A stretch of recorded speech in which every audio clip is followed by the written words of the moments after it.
Hello guys, नमस्कार। मैं मृत्युंजय आप सभी का स्वागत करता हूं ज्ञान नीति के यूट्यूब क्लासेस पे। ये हमारा एसएससी सीजीएल प्रीलिम्स में प्रीवियस ईयर्स क्वेश्चंस को हम यहां आपको पढ़ाते हैं, जिसमें कि जितने भी क्वेश्चंस प्रीवियस ईयर में आए हुए हैं वो और उसके पैरेलल जो भी कंसेप्ट हो सकता है वो हम आपको यहाँ पे बताते हैं। तो आप एक और चीज़ देख सकते हैं कि हमारा जो है ज्ञान नीति के नाम से ऐप लॉन्च हो चुका है। आप वहाँ जाके उसको डाउनलोड कर लीजिए, लिंक दिया हुआ है हमारे डिस्क्रिप्शन बॉक्स में।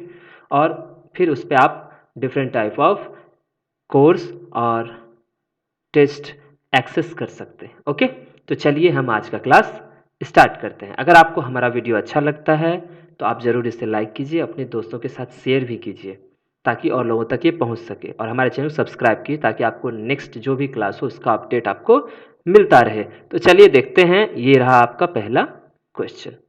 ठीक है, ऐसा क्वेश्चन हम बार बार इसलिए भी ले रहे हैं क्योंकि ऐसे क्वेश्चन बार बार आते हैं। ठीक है, पहले देखते हैं क्वेश्चन कह क्या रहा है, पहले आपको समझा देते हैं। और ऐसा क्वेश्चन हम एक बार और ले चुके हैं, तो आप ध्यान से देखना क्या लिखा हुआ है। Train without stoppage travels with an speed of 80।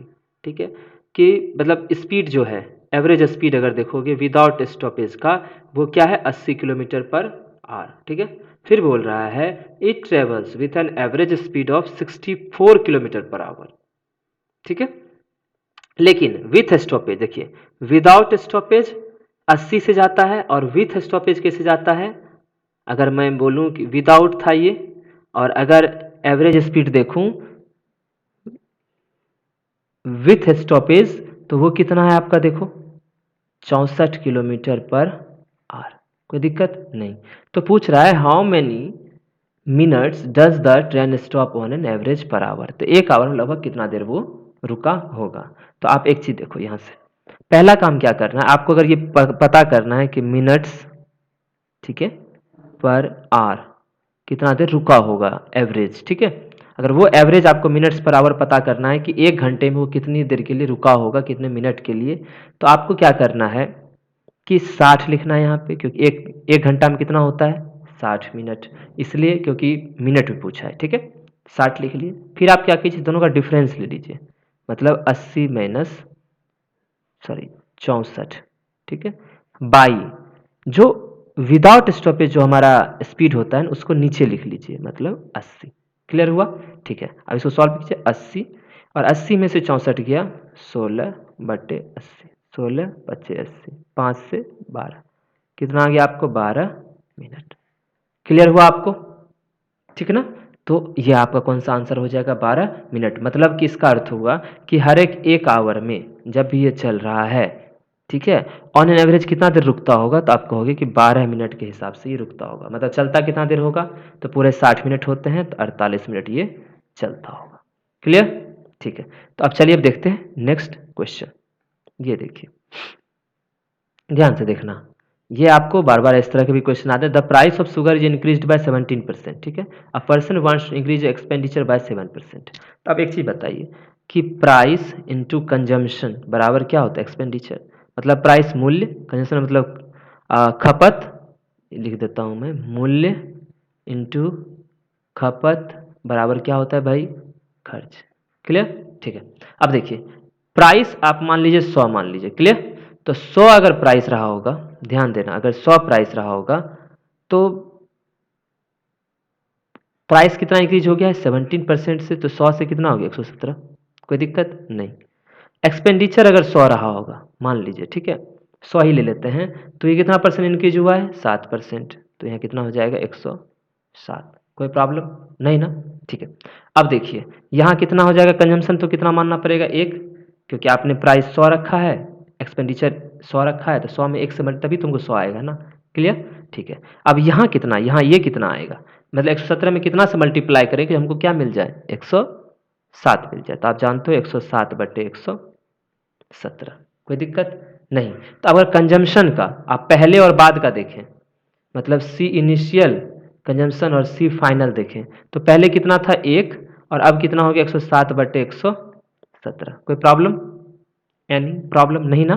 ठीक है, तो 107/117 अब कंजम्पशन उसका हो चुका है। तो अब इसको रेशियो में कैसे लाओगे, दोनों को 117 से मल्टीप्लाई कर दो, तो जरूर करोगे तो 117 और ये क्या हो जाएगा 107। अब बताइए कि उसका कंजम्पशन क्या हुआ, रिड्यूस हुआ है कि बढ़ा है। तो आप कहोगे पहले 117 था सर, अब कितना हो गया 7 हो गया। तो कितना घटा है बताइए? 10। तो परसेंटेज क्या बोला है आपको? हाँ, by what percentage correct to 1 decimal, आपको परसेंटेज रिडक्शन निकालना है। तो कितना घटा है? 10 घटा है तो 10 ऊपर, नीचे कितना? 117 इंटू क्या करना पड़ेगा? 100। ठीक है, तो आप एक चीज़ देख रहे हो, यहाँ पे बनाओगे तो कितना हो जाएगा? ये आपका हो जाएगा 1 2 3 हज़ार में 117 से क्या कर दो? डिवाइड कर दो। तो आपको लगता है कितना से लगा दूँ? 8 से, 11 सत्ते 77, 7 49, 8 से 11 अठे 88, 8 सत्ते 56, ठीक 8 से लग जाएगा। तो 8 से लगो, 8 सत्ते 56 के 6 बाकी 5, 11 अठे 88, 5 93, 36 जाकर कितना बचेगा? 64। ठीक है, पॉइंट डालोगे तो 0, तो कितना बार में लगेगा? 5 बार में, तो 8.5 आंसर हो गया। कोई प्रॉब्लम? तो 8.5% ये क्या हो गया है? रिड्यूस हो गया। क्या से रिड्यूस हो गया? तो कंजम्पशन मतलब खपत। कोई दिक्कत नहीं ना? तो अब चले नेक्स्ट क्वेश्चन की तरफ। ओके, तो चलिए देखते हैं। और एक और चीज़ आपको मैं पहले भी बताया था, यहाँ भी बता देता हूँ एक बार। ठीक है, देखो ये मैं क्या कहना चाह रहा हूँ। कंजम्पशन का जो रेशियो होता है ना, वो क्या होता है कि पहले आप बताओ ये कितना था? 117, और ये कितना था? 107 हो जाएगा बाद में। तो इसको आप डायरेक्ट भी लिख सकते हैं कि 117 पहले था और 107, क्योंकि इसका ये जो रेशियो होता है अपोजिट हो जाता है। इसको हम किसी और दिन अच्छे से आपको हम बता देंगे। अब चलते हैं नेक्स्ट क्वेश्चन की तरफ, समय ना गवाते हुए। तो ये हमारा था दूसरा क्वेश्चन। अब चलते हैं हम तीसरे क्वेश्चन की तरफ। ये देखिए, ठीक है, देखिए क्या कह रहा है। कह रहा है आपको, पहले क्वेश्चन देख लेते हैं। कह रहा है आपको कि an article is sold for इतना rupees after successive discount of इतना एंड इतना, व्हाट इज द एमपी, मतलब मार्क्ड प्राइस कितना होगा? मतलब हो गया कोई सामान जो है 543.4 रुपये में उसको बेच दिए। ठीक है, कितना बेच, कैसे बेचे? जब उसका जो अंकित मूल्य मतलब मार्क्ड प्राइस था उसमें 30% का डिस्काउंट, और फिर जस्ट उसके बाद 15% में सक्सेसिव डिस्काउंट हम उसको दिए हैं, तब जाके वो चीज़ उतने रुपए में क्या हुआ है? बिका है। तो हम देख लेते हैं। हम एमपी को एमपी मान लो, चलो ठीक है, एमपी। तो एमपी में कितना का डिस्काउंट सबसे पहले किए? 30% का, तो मतलब 70/100। ठीक है, फिर 15% का, तो 85/100। कोई प्रॉब्लम नहीं ना? तो ये बिका कितना में है? 547.4 में।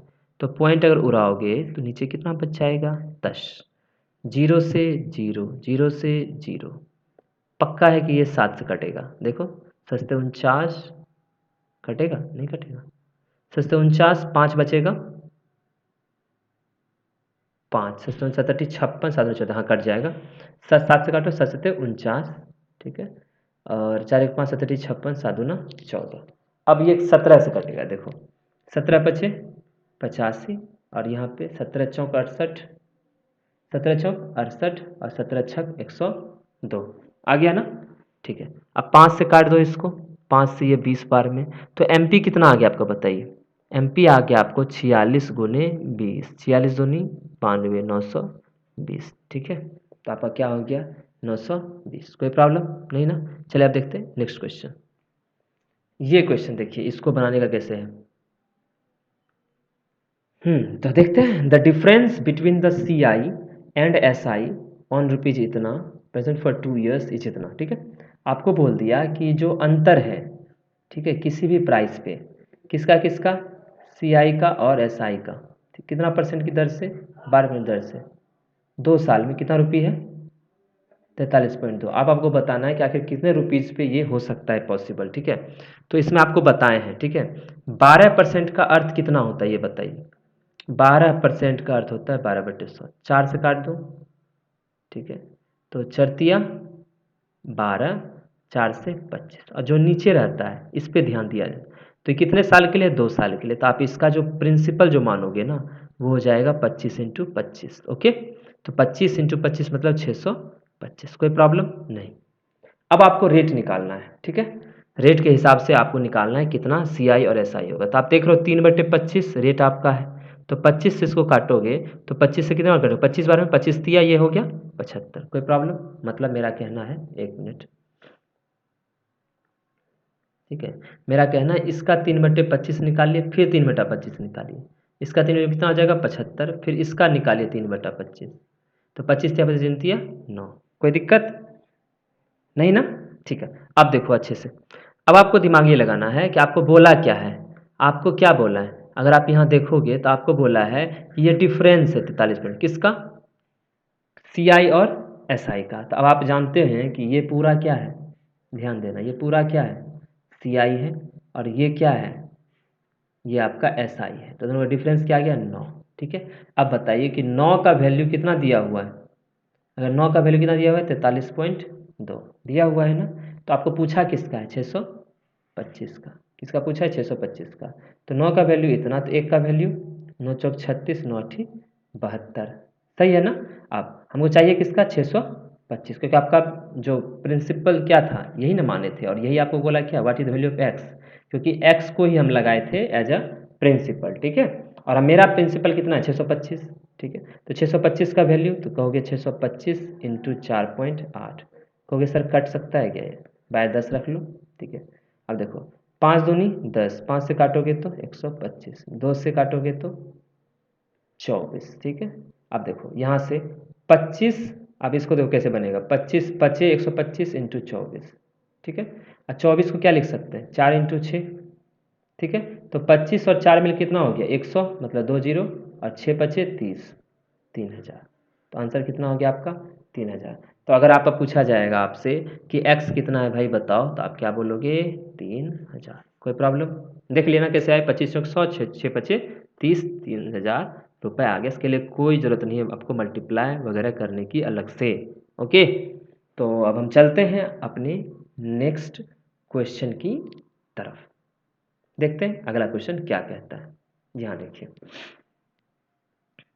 ये रहा आपका क्वेश्चन, क्या कह रहा है कि साइन 44 डिग्री और cos 46 degree, sine 60 degree, sine square, cos square और सेक 60 डिग्री, इन सबों का कह रहा है आपको क्या निकालने, वैल्यू। अब आप ये चीज़ जानते होंगे, ठीक है, साइन 90 माइनस थीटा क्या होता है भाई, कॉस थीटा, और कॉस 90 माइनस थीटा क्या होता है, साइन थीटा।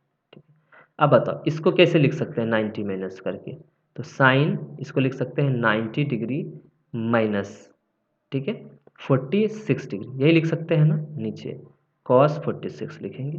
पहले इसको सॉल्व कर लेते हैं। ओके, तो देखो इसको लिख सकते हैं साइन 90 माइनस क्यू 46, क्योंकि इसका डिफरेंस कितना हो जाता है, 44, वो सही लिख लिए हैं। ठीक है, लेकिन साइन 90 में थीटा क्या होता है, कॉस थीटा, मतलब ये भी आ जाएगा क्या चीज़, कॉस 46, कितना आ जाएगा, कॉस 46। ओके, मतलब ये कॉस 46 आ गया, तो नीचे कितना है, कॉस 46, ये दोनों क्या हो जाएगा, आपस में कट जाएगा, एक आ जाएगा प्लस, एक प्लस। अब आपको इसका निकालना है, साइन 60 कितना होता है बताइए, साइन 60 आप जानते हो √3/2, मतलब √3/2 का whole square, minus cos 45 degree कितना होता है, 1/√2, तो इसका स्क्वायर, प्लस सेक मतलब क्या होता है, 1/cos 60। ठीक है, cos 60, ओके, cos 60 का वैल्यू कितना होता है, अगर देखोगे तो cos वैल्यू कितना होता है, 1/2, तो ये अपोजिट हो जाएगा तो कितना हो जाएगा, 2। क्लियर, अब देखो निकाल लो, 1 प्लस √3/2 का स्क्वायर, तो 3/4 माइनस, यहाँ क्या हो जाएगा, 1/2 प्लस 2, कोई प्रॉब्लम नहीं ना। अब देखो यहाँ से 2 1 3, या फिर आपको मन है तो डायरेक्ट आप ले लो 4, तो यहाँ 4 3 माइनस 2 दूना 4 प्लस 4 दूनी 8। ठीक है, 4 3 7, 8 7 15, 15 में से 2 गया, कितना बचेगा, 13, तो 13/4, मतलब 4×3 = 12, 1/4, तो आपका आंसर कितना आ गया, 3.1/4। ठीक है, तो इस तरह से क्या होगा, हमको क्वेश्चंस बनाने होते हैं, क्योंकि क्या होता है कि जैसे आपको ये चीज़ दिया हुआ था, तो ऐसा कुछ नहीं है साइन 44 का कोई हमको मीनिंग निकालना है, कोई इसका कोई वैल्यू पुट करना है, बिल्कुल नहीं। ठीक है, ये कन्फर्म है कि ये किसी न किसी तरह से ये दोनों आपस में क्या होंगे, कट आउट होंगे। ठीक है, तो आज का इतना ही क्वेश्चन था, हम मिलते हैं आपसे अगले क्लास में, चूँकि अगले क्लास में फिर क्या होंगे, और 5 क्वेश्चन आपके लिए लेकर आएंगे। तब तक के लिए आप इसमें देखते रहिए, कुछ चीज़ें मैं आज आपको बता भी दूँ। ठीक है, जैसे देखते हैं, ठीक है, कुछ पॉइंट्स मैं बता दूँ आज आपको। ठीक है, कल एक क्वेश्चन दिए थे शायद आपको, ठीक है, ध्यान नहीं है मुझे, ये ऐसे करके था। ठीक है, और ये आपको 3:2 बट रहा था, मान लीजिए, मान लेते हैं ये ऐसे बांट दिए थे आपको हम, और ये ऐसे किए हुए थे, ये 1:4 था, रख लेते हैं आज। ठीक है, इसी तरह से, तो ये 1:4 था। ओके, क्लियर, तो आप एक चीज़ ध्यान देना, ठीक है। ये तो कंफर्म है कि ये वाला ट्रायंगल जो ए बी सी डी, मतलब ए बी डी और ए डी सी 3:2 होगा, क्लियर। लेकिन ये दोनों किसका होना चाहिए, डिविजिबिलिटी किसका होना चाहिए, 4:1 5 का होना चाहिए, है ना। 5 में बँटना चाहिए, क्योंकि फिर जो इससे निकल के आएगा वो दोनों में बँटेगा, है ना। तो दोनों में अगर बँटेगा तो आप बताओ कितना कितना ले लें।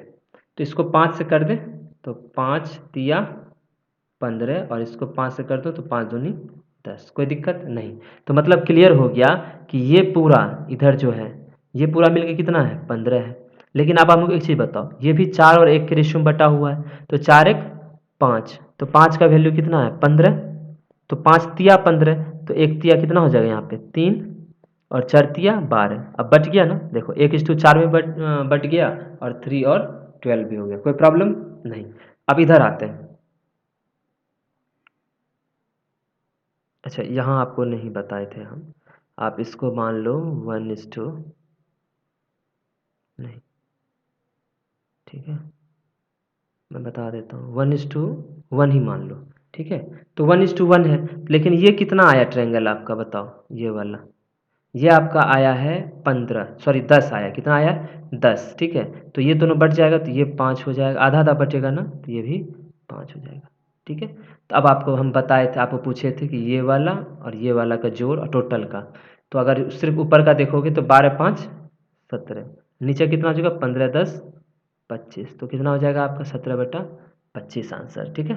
तो ये चीज़ आप करके रखना, और ये चीज़ें समझना। दूसरा चीज़ क्या है, कुछ कुछ चीज़ें आपको बता देते हैं। जैसे ये सर्कल हो गया, बाहर से एक पॉइंट डालें, यहाँ डालें, ठीक है, समझ गए।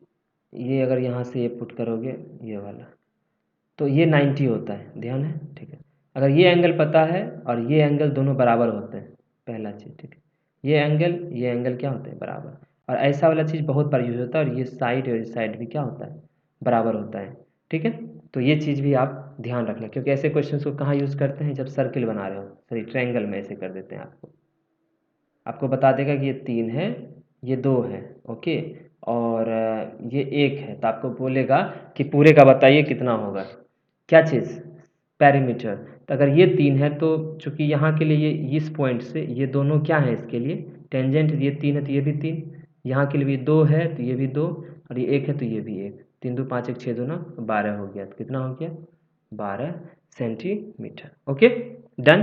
तो अब मिलते हैं आपसे हम नेक्स्ट क्लास में, तब तक के लिए बाय बाय। आप लोग अपना ध्यान रखिए, स्वस्थ रहिए, और बिल्कुल तरह से मस्त रहिए, अपनी पढ़ाई में लगातार लगे रहिए, ताकि नेक्स्ट तुरंत एग्ज़ाम होने वाले हैं, उसमें आप बहुत अच्छा कर सकें। Okay, good luck.